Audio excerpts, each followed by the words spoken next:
سلام الله عليكم. قبل أسبوع شفت حنش. ليس هنا المشكلة أنه بعد 3 أيام كان فيني توتر وقلق ولا يجي لي النوم. كنت أسأل الناس عن حالتي فقالوا يمكن الفجيعة أثرت فيك، للعلم أني أفتجع من الحمشان. جيب لي ديناصور ولا تجيب لي حنش. طيب الحل؟ قالوا الحل أنك تروح عند السيد أحمد في العزلة توسم وإن شاء الله يروح منك كل هذه الأعراض. فقررت أن أروح وأتأكد وأشارك هذه الرحلة معكم ونشوف هل الخبر صحيح أنه يعالج نفس هذه الأمراض، ونشوف ماذا يعالج من أمراض أخرى. خليكم معنا. فشارك معي هذه الرحلة الأخ إسماعيل البخيتي، وبسم الله نبدأ.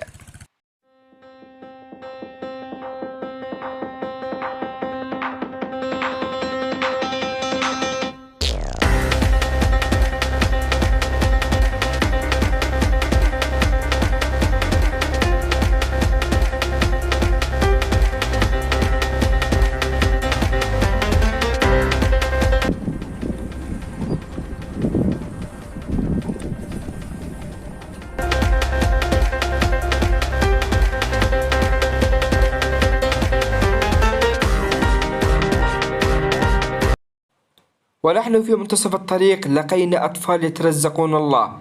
الشعب اليمني والله كله مكافح. إذا لقيتم مثل هؤلاء الفئات أجبروا بخاطرهم واشتروا.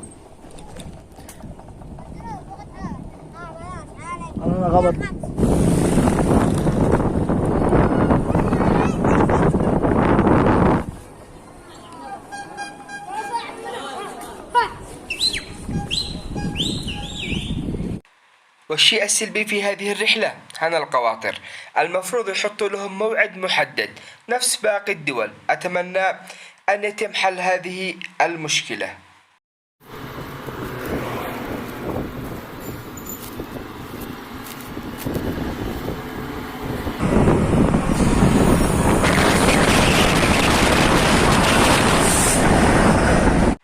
وأخيرا بعد أكثر من 2 ساعة وصلنا للمكان المطلوب.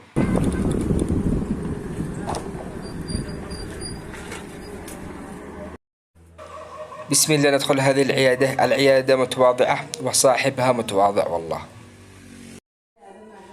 وصلنا والدكتور عنده أكثر من حالة فقررنا الانتظار حتى يخلص.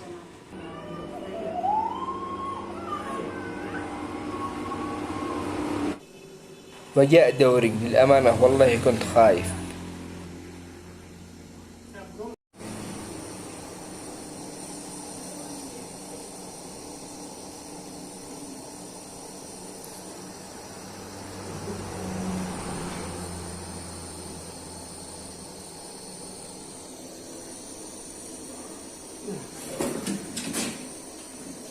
احنا لما نسوي لي حق الفجيعة، يعني عاد شيء مياسم اخرى تفعلها. احنا عملنا الفجيعة والقرين فقط، اللي بينه فجيعة هنا وحق القرين القرن.